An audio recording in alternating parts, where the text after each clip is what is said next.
Long ago एक museum था। उस म्यूज़ियम में बड़ी दूर दूर से लोग आते थे। उस म्यूज़ियम की जो शाहकार थे उनको देखने के लिए लोग आया करते थे। एक रोज़ वो जो म्यूज़ियम था, उस म्यूज़ियम का एक बड़ा सा हॉल था। वो जो हॉल था उसके अंदर वाइट कलर का मार्बल लगा हुआ था, और उसी हॉल के अंदर जहाँ बहुत सारी चीज़ें पड़ी हुई थी, उस हॉल के अंदर एक स्टैचू पड़ा हुआ था, बहुत ही खूबसूरत सेम मार्बल, सफ़ेद मार्बल का स्टैचू पड़ा हुआ था। हुआ ये कि एक रात जो मार्बल ज़मीन पर लगा हुआ था, उसने बात करना शुरू की उस स्टैचू से, और उसने ये कहा कि ए statue, you know, people from all over the world, all over the places come to this museum and they step on me. वो मेरे ऊपर पाँव रखते हैं, वो मेरे ऊपर चलते हैं, और मुझे इस चीज़ की बहुत तकलीफ़ होती है। और जब मैं तुम्हें देखता हूँ, अब वो स्टैचू से बात कर रहा है, वो मार्बल जो ज़मीन पर लगा हुआ है, और जब मैं तुम्हें देखता हूँ तो मैं रश्क करता हूँ कि लोग मुझ पर खड़े होकर तुम्हें कितना अप्रिशिएट कर रहे होते हैं, कितना पसंद कर रहे होते हैं, कितनी तुम्हारी तारीफ़ें कर रहे होते हैं। तो मैं रश्क भी करता हूँ, एंड आई फील जेलस। हम दोनों ये बात जानते हैं कि हम दोनों एक ही जगह पर थे, जो हमारा ओरिजिन है वो एक ही जगह थी, हम एक ही जगह पर थे।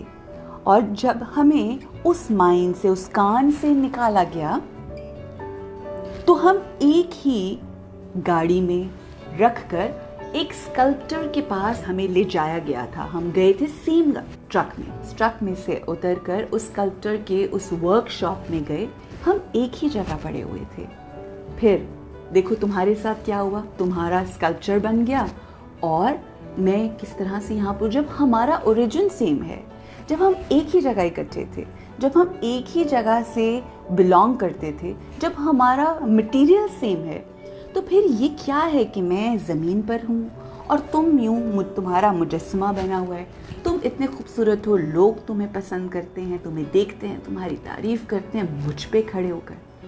तो उसके ऊपर जो स्कल्पचर था, जो मुजस्समा था, वो स्कल्पचर मुस्कुराया और उसने उस मार्बल को वो बात याद कराई, वो वक्त याद कराया। उसने कहा तुम्हें ये बात तो याद है कि हम इकट्ठे थे उस कान में, उस माइंड में, तुम्हें ये भी बात याद है कि तुम और मैं इकट्ठे, जब हम मार्बल के पीसेस थे, पत्थर थे, तो हम इकट्ठे एक ही ट्रक में रखकर उस स्कल्पटर के पास लाए गए जिसने मुजस्समा बनाया था। तुम्हें ये भी याद है वहाँ पर हम साइड बाय साइड इकट्ठे पड़े हुए थे। मगर क्या तुम्हें ये याद नहीं है कि जब वो स्कल्पटर जो मुजस्समा बनाता है, जब उसने तुम्हें तराशना शुरू किया, जब उसने तुम पे अपने औजार, स्कल्पटिंग टूल्स हैं, उसका इस्तेमाल करना शुरू किया, तो तुमने उसके ऊपर बहुत रेजिस्ट किया, तुमने उसके ऊपर उसका साथ नहीं दिया।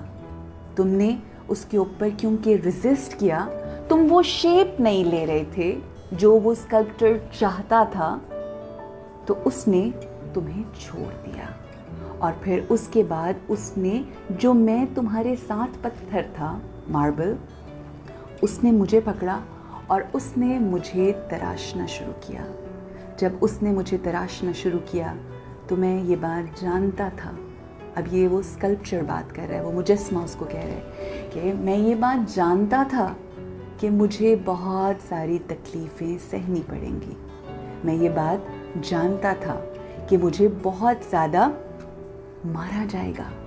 मैं इस बात से वाकिफ़ था कि मुझे कभी वो हथौड़ी के साथ, कभी अपने स्कल्पटिंग टूल्स के साथ, कभी रगड़ाई के साथ वो सब कुछ करेगा।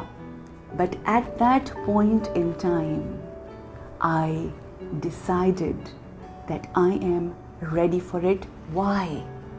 Because I chose to convert myself into a beautiful sculpture. हम अपनी ज़िंदगी में अपने लिए खुद चॉइस करते हैं। हम अपनी ज़िंदगी में कहीं पर भी पहुंचने के लिए, कुछ भी करने के लिए कोई ना कोई हमें प्राइस पे करनी पड़ती है। माएँ हमेशा ये चाहती हैं कि आप बेहतरीन बच्चे बने। चॉइस आपकी है, आपने मार्बल बनना है, लोग आप पे आके खड़े हों, या आपने चॉइस ये करनी है that you want to be a beautiful masterpiece. I hope, I wish and I pray that all of you who are watching and all of your closed ones strive to be the masterpiece of this dunya and hereafter.